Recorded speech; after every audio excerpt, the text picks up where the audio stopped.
Ang mga dinosaur ay isa sa pinakamadalas pag-usapan na mga nilalang sa kasaysayan ng mundo. Sila ay hindi lamang mga simbolo ng kalakihan at lakas, kundi pati na rin ng ebolusyon at pagbabago sa kapaligiran. Mula sa kanilang paglitaw hanggang sa kanilang pagkalipol, nagbigay sila ng mahahalagang aral sa siyensya at ating pag-unawa sa buhay. 2. Kasaysayan ng mga dinosaur panahon ng Triassic, 245 hanggang 200 milyong taon na ang nakalipas, dito nagsimula ang unang mga dinosaur. Sila ay umusbong mula sa mga reptilya at naging dominante sa lupa.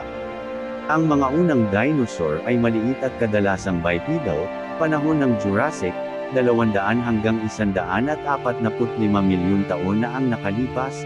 Sa panahong ito, ang mga dinosaur ay umunlad at naging mas malalaki.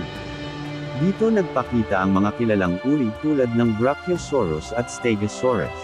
Ang kapaligiran ay puno ng mga halaman at ang klima ay mainit, na nagbibigay ng sapat na pagkain sa mga herbivore. Panahon ng Cretaceous, 145 hanggang 66 milyong taon na ang nakalipas, ang huling yugto ng mga dinosaur. Dito nagkaroon ng mas maraming uri, kasama ang Tyrannosaurus Rex at Velociraptor.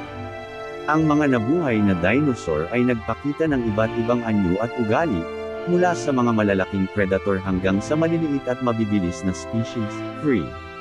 Mga uri ng dinosaur herbivores, kabilang dito ang mga dinosaur na kumakain ng mga halaman. Halimbawa, ang Triceratops at Diplodocus ay may mga espesyal na adaptasyon para sa pagdapo at pagmuya ng mga dahon.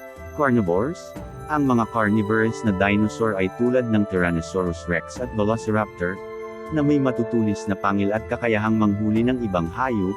Omnivores, ang ilang dinosaur, tulad ng Oviraptor, ay kumakain ng parehong halaman at hayop. IV.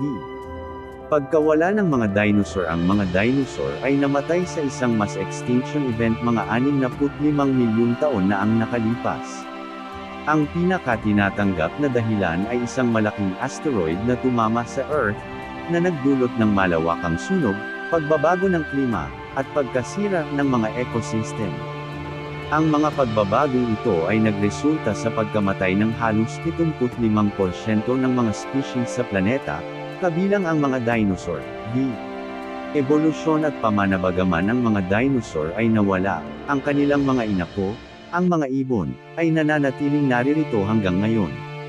Ang mga ebidensya mula sa fossil records ay nagpakita na maraming katangian ng mga dinosaur ay nagpatuloy sa mga ibon, kabilang ang mga buto, balahibo, at ang kakayahang lumipad.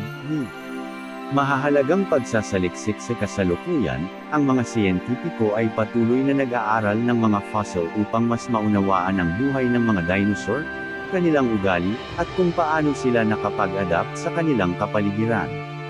Ang mga makabagong teknolohiya tulad ng CT scanning at DNA analysis ay nakatutulong sa pagtuklas ng mga bagong kaalaman. 7. Konklusyon, ng mga dinosaur ay hindi lamang isang bahagi ng kasaysayan kundi isang mahalagang bahagi ng ating pag-unawa sa ebolusyon at ang pagbabago ng buhay sa mundo.